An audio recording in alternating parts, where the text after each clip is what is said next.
in our sort of entry into this work. So in the United States, we've been going on two tracks as far as sort of our climate change policy and the lack of it. The first is mitigation. So the idea that we need to cut down on our carbon emissions so that we can slow down this this speeding train towards higher temperatures and all of these climate changes that are occurring. The other track has been about adaptation. And for a long time, our political leaders have first denied that climate change was taking place at all, or that if there were climate change, it's a natural cycle that occurs and has occurred through our geological history. And of course, recently, there's been a shift in that sort of thinking because of the administration change. And there's a real recognition now that really man-made and man-produced changes because of our industrial activities have resulted in a lot of these climate changes, and it has resulted in a tremendous increase in our planet's temperature. But for a long time, there still wasn't a recognition that, you know, we couldn't stop it from happening, right? So the policy has been to cut down on carbon emissions. There hasn't really been a directed and focused effort to deal with the changes that have already taken place. So if you look at the temperature profile of our planet from 1990 on, you know, there's been a steady increase of temperatures, and last summer, you know, we had, in New York City, we had over 30 days of over 90-degree temperatures. The typical year is 10 days. So that's 3 times the number of days over 90 degrees. Climatologists tell us that, you know, in the future, we can expect 10 to 14 days more. So by the end of the century, we could have a third of our year spent over 90 degrees. That's a lot of heat, that's a lot of energy consumption, and that's a lot of sort of health risk mitigation that we need to start thinking about and planning for. The second thing is that this winter has been one of the coldest winters in a really long time. And we've hit some record lows. And some of the things that folks haven't been thinking about is extreme low temperatures and how that would impact our health and our ability to keep ourselves and our families safe. There have been a lot of families this past winters who had to balance the needs of medications for their poor health status, food for their family, and heating so that they don't get worse. And our housing stock, as Nova alluded to, is really dilapidated and really awful. There's a lot of leakage in our air. We have mold and lead and all sorts of other issues that heating or no heating, either way, will really bring to the fore. So for example, we have a lot of lead poisoning problems in our communities because the housing stock was built so long ago that when the paint chips off, it creates lead dust. And lead is a neurological poison, and it's been shown to really decrease children's academic performance, and it has a lot of other health and medical consequences as well. When you heat the home a lot, you create a lot of dryness, and it prompts this paint to chip even more. So the simple act of making your family more comfortable could potentially endanger them in other ways. And these are things that have not been talked about or planned for.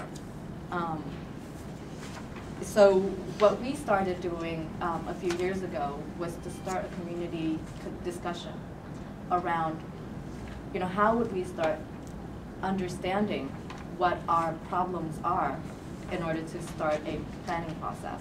We, like Mothers on the Move, administered a neighborhood community survey. And we asked folks what their concerns were with respect to climate change. And overwhelmingly, healthcare and health in general, like cancer, respiratory disease, and asthma, were the main concerns that folks had. They also had lots of concerns about housing and jobs and community displacement, because as Nova mentioned, our communities are really being assaulted by gentrification. It's ironic that as groups like Uprose, WE Act, and Moms operate in our communities to make them better, they naturally become more attractive to outsiders who, then become interested in building condos and houses that they can then move to. So those are the issues that our folks identified as problems that they had.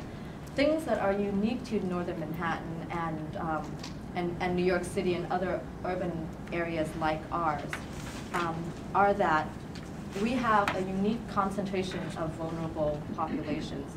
We have lots of elderly folks who have aged in place.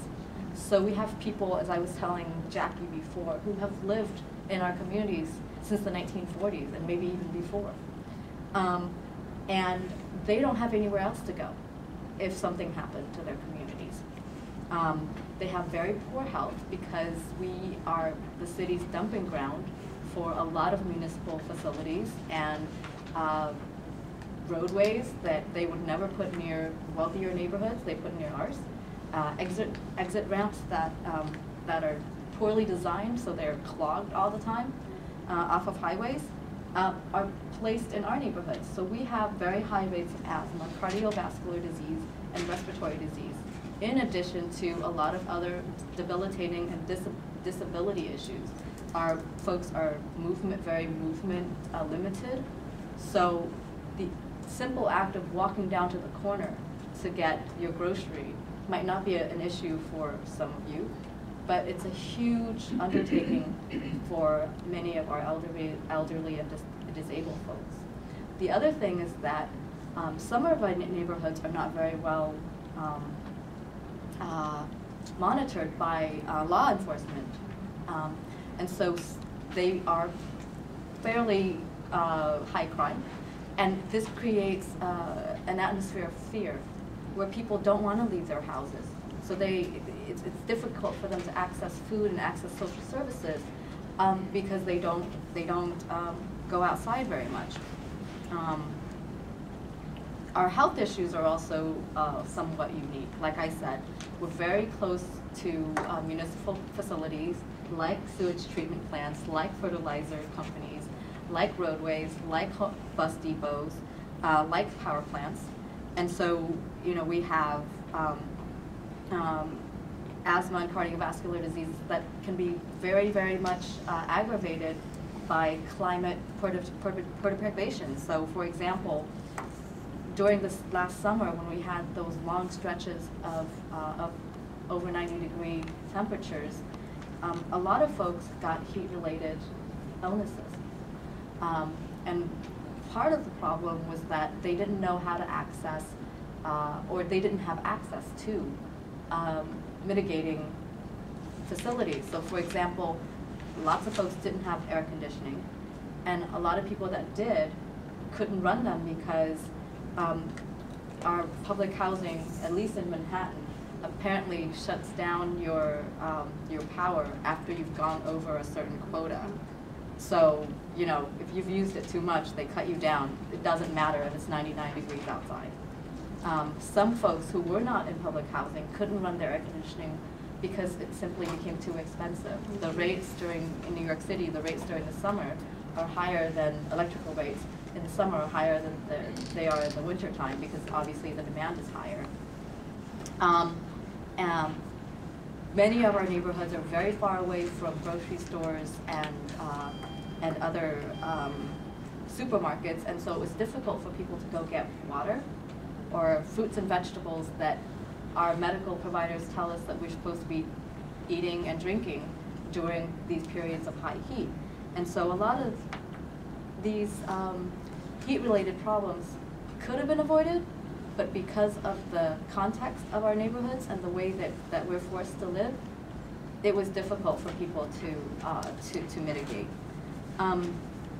Some of the other issues that we have in Northern Manhattan as a coastal community is that we have sea level rise risks. Lots of our, if you look at the climate projections for New York City, we would lose about a fourth of our landmass simply from sea level rise and storm surges.